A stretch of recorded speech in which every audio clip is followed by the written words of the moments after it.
বর্তমানে খবরের শিরোনামে তৃণমূলের কোটিপতি প্রাক্তন কাউন্সিলর শামস ইকবাল। তার নামে ভুরি ভুরি অভিযোগ। সামান্য জনপ্রতিনিধি হয়ে তার সম্পত্তির পরিমাণ দেখে চক্ষু চড়ক গাছ সকলে। কলকাতা বন্দর এলাকার বেতাজ বাদশা শামস ইকবাল। তোলাবাজির অভিযোগে গ্রেফতারও করা হয় তাকে। তবে গ্রেফতারির 5 ঘন্টার মধ্যেই মুক্তিও পান তিনি। তবে কে এই বেতাজ বাদশা শামস ইকবাল? প্রাক্তন মেয়র ফিরহাদ হাকিমের ঘনিষ্ঠ তৃণমূল নেতা শামস ইকবাল প্রাক্তন তৃণমূল কাউন্সিলর মুন্না ইকবাল বা ইকবাল আহমেদের ছেলে। 2013 সালে 12 ফেব্রুয়ারি মেটিয়াব্রুজের হরিমোহন ঘোষ কলেজের ছাত্র সংসদের নির্বাচনে মনোনয়নপত্র দাখিল করাকে কেন্দ্র করে তৃণমূল ও কংগ্রেসের মধ্যে সংঘর্ষ বাধে। সেই গন্ডগোলে প্রকাশ্য রাস্তায় গুলিবিদ্ধ হয়ে নিহত হন কলকাতা পুলিশের স্পেশাল ব্রাঞ্চের সাব ইন্সপেক্টর তাপস চৌধুরী। আর এই ঘটনায় গ্রেফতার হন শামস ইকবালের বাবা মুন্না ইকবাল। সেই হরিমোহন ঘোষ কলেজ যেখানে 2010 সালে ছাত্র সংগঠন নির্বাচনকে কেন্দ্র করে একটা সংঘর্ষ এবং সেই রাজনৈতিক সংঘর্ষের জেরে এখানে একজন পুলিশ কর্মী তিনি গুরুতর আহত হন, পরে কিন্তু তার মৃত্যু হয়েছিল।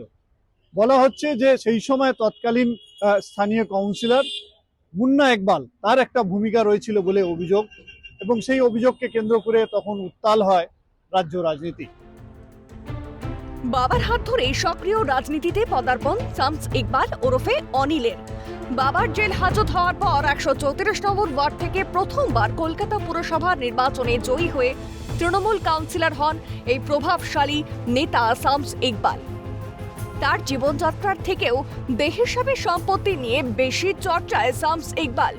তার গাড়ির কালেকশন দেখলেই বোঝা যায় তিনি কত টাকার সম্পত্তির মালিক। শামস ইকবালকে কোটি টাকা দামের লাল রঙের অ্যাস্টন মার্টিন গাড়ি চালিয়ে কলকাতা পুরসভায় আসতে দেখা গেছে।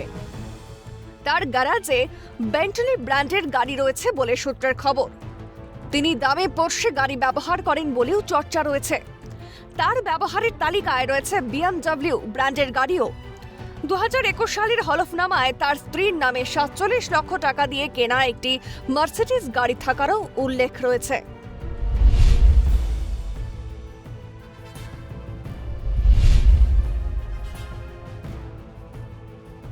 কিভাবে এলো এত সম্পত্তি? প্রশ্ন তুলেছেন স্থানীয় বিজেপি নেত্রী রচনা সিংহ।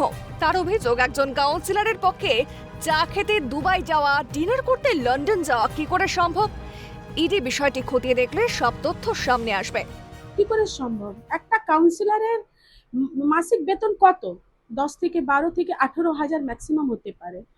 আমাদের টিচিং লাইন আছে, আমাদেরও তাই পরিমাণে স্যালারি আছে, কিন্তু এখন যেহেতু দেখা যাচ্ছে বিপুল পরিমাণে সম্পত্তি, বিপুল প্রচুর। উনি নিজেই বলেন আমি যখন ইচ্ছা তখন দুবাইতে চা খেতে যেতে পারি, আমি যখন ইচ্ছা তখনই আমি লন্ডনে ঘুরতে পারি, আমি যে কোনো গাড়িতে ঘুরতে পারি। এত পরিমাণে পয়সা যে আসছে, সেটা তোলাবাজি না করলে, চুরি চামারি না করলে, এক্সটর্শন মানি না নিলে হয় না, কোনোদিনই হয় না। অসম্ভব ব্যাপার এটা। মানুষও জানে, পাবলিকও জানে, সবই লোক জানছে। যদি এনফোর্সমেন্ট ডিপার্টমেন্ট বসে, সবই তথ্যগুলো সামনে আসবে। এ বিষয়ে বিজেপির সাংসদ জগন্নাথ সরকার বলেন, শুধু শামস ইকবাল নয়, এরকম তৃণমূলের বহু তোলাবাজ রয়েছে। ইডি তদন্ত করলেই এদের সমস্ত তথ্য বেরিয়ে আসবে। এতে পশ্চিমবঙ্গ ঋণ মুক্ত হবে। শুধু শামস ইকবাল নয়, এরকম তৃণমূলের নেতারা যা অর্থ অবৈধভাবে সঞ্চয় করেছে, যাদের ঘর থেকে 18 কিলো, 20 কিলো, 22 কিলো, কত আরো বেশি সোনা দানা, কোটি কোটি টাকা বেরোচ্ছে, এতেই বোঝা যায় সঠিকভাবে ইডি রেড একদম আগা পাতলা সমস্ত নেতাদের করা উচিত। যত ইডি লাগে তার এনে সার্চ করলে পশ্চিমবঙ্গ যত ঋণে জর্জরিত আছে অবশ্যই পরিশোধ হয়ে যাবে। এ বিষয়ে প্রাক্তন পুলিশ কর্তা অনিল জানা বলেন, তোলাবাজ তৃণমূল কখনো ভালো হতে পারে না। এত টাকার দুর্নীতি করেছে তৃণমূলের উপর মহলে খবর ছিল না। সূর্য পশ্চিম দিকে উঠতে পারে, কিন্তু তৃণমূল ওই তোমার এখন ওই তোলাবাজ তৃণমূল ভালো হতে পারে না। আর এই দুর্নীতিতে কি হয়েছে? এর ফর্মুলা হচ্ছে 75-25। এরা যদি 8 লাখ টাকা দুটো গাড়ি কিনে থাকে 8 লাখ টাকায় বা 7 লাখ টাকায়, তার এটা তো 1/4। তাহলে কত টাকা কামিয়েছে, কত টাকা ওখানে দিয়েছে, এরা কামিয়েছে ওপরওয়ালারা জানে না। তার বিলাসবহুল লাইফস্টাইল যেমন চর্চার কেন্দ্রবিন্দুতে, তেমন নজরে রয়েছে তার কুকীর্তির সমাহারও। 2024 সালে 17 মার্চ গার্ডেন রিচ এলাকায় বেআইনি বহুতল ভেঙে 15 জন নিরীহ মানুষের প্রাণ যায়।